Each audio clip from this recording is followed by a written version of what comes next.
So we are at Oshkosh again, and it's a quiet morning. So we're going to take advantage of the quiet morning to talk to, and your name, sir? Bruce Pratt. Bruce Pratt. And I know you because you are a customer of Viking aircraft engine, and you bought one of our engines. It was the Viking 150 horsepower, like this one. We sent it to you maybe a year ago, maybe two? 3 years ago. 3 years ago. Wow, time goes fast. And it has now been installed, and you're flying. Yes, sir. And tell us a little bit about, we already have that video, you showing how to install it. How about flying it? What is it like to fly it? And you flew to Oshkosh, I can tell. I flew to Rough River last year. It was about 2.5 hours there, 2.5 hours back. Flew here, same thing, about 2.5 hours each way. Airplane flies. I was talking to a very easy pilot, and he said, you know, you just look that way, and that's where the plane goes. You can almost fly wherever you want and never make more than a 1/4 inch circle. I mean, it flies great, and the engine just keeps purring along, cruising along, 4,200 RPM at 150 miles an hour. Okay, so 42, huh? Yep. All right, that's wonderful. That's for that kind of an engine. That's actually low RPM. I know it is. I can go a little faster when it's cooler. Okay. In the wintertime, I have no issues. When it gets 70 degrees, I've got to get that radiator fixed. Okay, so you're installing just a little bit bigger radiator. Yep, I'm going to change to a little bit bigger radiator. Yeah. Try to get 2 fans in there. And it looks to me like you have plenty of room to do it.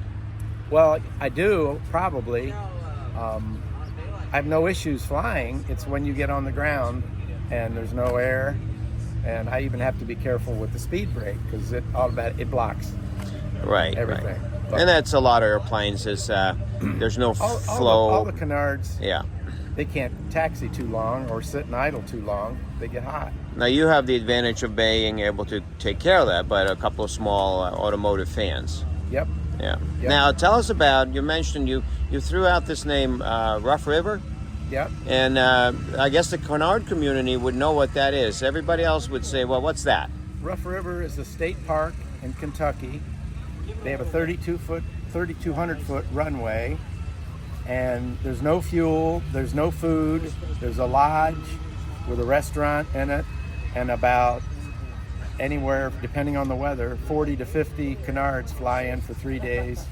They actually had a formation training for canards the 2 days before, and last year we had 61. Okay. The weather was absolutely gorgeous. Nice. 80 degrees every day, and like this, no clouds almost. And in this video, we're talking about Viking engines, but we're also, if you don't mind, since you've been in the community, you say, let's just say someone doesn't know anything about canard. What's canard? Like, what are these airplanes? Where do they come from, and how do you get one? And what's the little wing? The front wing is basic. That's the canard, and the whole premises behind the canard with Rutan was the first wing stalls, and the nose drops down and maintains enough speed to where the rear wing never stalls. So it makes a stall proof, and then both wings are lifting, right? Right. So your weight and balance is pretty critical. Not critical, but you have to pay attention to it. When I'm flying solo, I have 40 pounds in the nose wheel, or the nose of the plane. And sometimes I put in another 15 in the seat next to me. But with 2 of us, I got 380 pound front seat capacity. It flies a little different. It's a little longer takeoff, just like any other airplane. And the reason for that may be these airplanes initially were drawn, and you had to build it, and you still have to build it yourself, but it was a tandem. So the back passenger would sit on center of gravity, and the front person was just kind of a calculated weight. Right. But now someone wanted, or Cozy, the name Yep. Cozy, wanted, hey, let's sit next to each other. And Yeah. because of that, you have a little bit of movable weight you have to deal with, right? Right. Nat Puffer's wife didn't want to ride in the back of a Long Easy. Right. So he coerced Rutan into helping him make it a side-by-side. So And that's what you have. Yes, it's basically long easy wings, long easy canard. It's a little bit longer for the front seat weight, but it's being plans built. It's unlike a kit. You can buy it, everything from Aircraft Spruce, chapter by chapter, and you can jump around to, while this is epoxy's hardening up, you can go work on something else. You can make 90% of the metal parts. There's a few things you want to buy, but it's if you got a friendly welding shop, they can do little things for you, and a little machine shop the same way. So you can trade labor for money if you want. Sure. And make it yourself. Yep. Okay. Now you got to a point where this thing needed a power plant. You were making wings and the canard and the fuel strakes, I think they're called, and the fuselage and cowlings and the canopy and all that yourself. And then you came to a point where something's got to power this thing. What happened then? Well, when I started, I kind of thought, man, a Subaru would fit in here perfect. But nobody's doing a Subaru anymore, and the most important thing is to get the right gearbox. Well, I saw Viking aircraft engines and talked to Alicia, and she gave me Steve's number up in Michigan, not far from me, and Steve took me for a ride. And that's Steve's airplane right here. Steve's airplane right there. Yeah.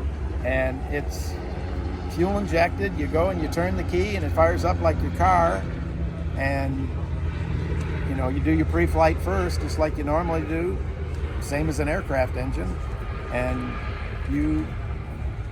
And was it all you that decided that an auto-based engine was the way to go, or did you have any help from your brother? Well, my brother, he went and looked at Viking aircraft engines, and he's the Pratt Miller Racing that has been racing the Corvette endurance Corvettes for General Motors for 30 years. And he looked at it and he said, looks like a fine engine to me, and the whole system looks good. And he even, when he's helping me take the cowls off and do something when I have to take both cowls off, it's fun to have two people, he always admires the clean package of the engine installation. And he's about as expert as you can get in engine packages. All right, so you installed it and you flew it, or you tested it, and now you're actually flying it. So how many hours on the airplane, and are you having fun? Oh yeah, we're having lots of fun. It's fun. It's like having your own starfighter. The engine performs flawlessly. I got 105 hours. Been flying for a year and a half. Took like almost 5.5 years to build, and then I went and did my transition training down in Covington, Kentucky with RAFE, and when I took off, everything happened by the numbers. What the Nat Puffer's POH says, it does. Landing speed, takeoff speed, everything works like it should. And how about the number one question from people considering using an engine like you have? What's your empty weight in comparison to other cozies? Well, that's funny. At Rough River, I had 4 or 5 guys come up to me and ask me, why does my plane only weigh 935?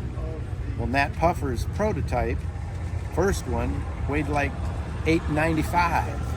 And I thought, oh man, I'm 40 pounds over goal.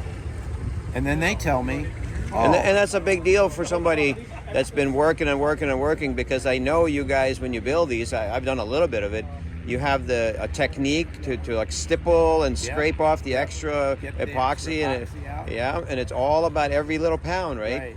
And then they're saying, well, my Cozy 3 weighs 1,050 pounds empty, but it's what they've got for instruments and whatever else they can put into it. This is a basic VFR, no heavy instruments, no private, or what do you call it, autopilot, any of that stuff. I've got a mini glass screen off of a Level Aviation, and it works great. It does what I want it to do. I got artificial horizon, and I got a couple steam gauges just in case everything fails. I got airspeed and altitude. Right. So Yep. it's Well, I'm gonna. didn't do a lot of modifications. Everything or no modifications. It's as plans built as I could make it. And sometimes you fly with wheel pants. And today, someone recommended not at Oshkosh because sometimes they wave you off into the grass, and Well, you're going to go through the grass if you're Right. playing here almost. right, And wheel pants aren't very strong. right. And Well, we really appreciate this little talk with you, and we're going to walk around and look at your airplane and look at your instrumentation and all that. okay. Thank you for being here with Viking. Well, thanks for having me. All right. So what we've got is, like you're saying, we have a beautiful airplane that was built per plans. Couldn't be any closer than that as far as comparing one airplane to another. 2 seats, 1 seat in the back, usually used for luggage, I would imagine. Yep. And we run car gas when we can and under low lead when we have to. Some people are always concerned with auto engines as far as, well, does it fit underneath the cowling and all that? Well, of course, you have to make your own cowling, or you can buy a cowling and fit it to an auto engine. But the one thing that's very impressive here is that this engine does fit really, really well in a purchased cowling that I think was modified slightly. And there are no large bulges or scoops or anything like that. Uses the very, very streamlined NACA inlet that per plan, and as you can see, no issues with cooling in flight. And he wants a little bit bigger radiator just to get a couple of small pancake fans on it for ground ops. Here you can see the radiator back in there, and it just goes vertical up against the engine mount, and it can actually be a third again larger if necessary, and that's something just because there's the extra room and giving that little extra bit of cushion. It's going to happen by next Oshkosh. So beautiful plane, and happy builder, true success. And these are some of the other airplanes, the very Viking that Rutan designed, Grizz Stoll type of fiberglass airplane. Little motor glider with the engine up front tucked away like we see here with the propeller sideways. The whole engine would kind of flip up. Long, easy, very easy. Some people making baggage pods like this. Catbird had little whiskers up front, small canards, and the Defiant. The Defiant had an engine in the front and an engine in the back. And then the little Q2 that was powered by an 18 horsepower engine and could do 150 miles an hour.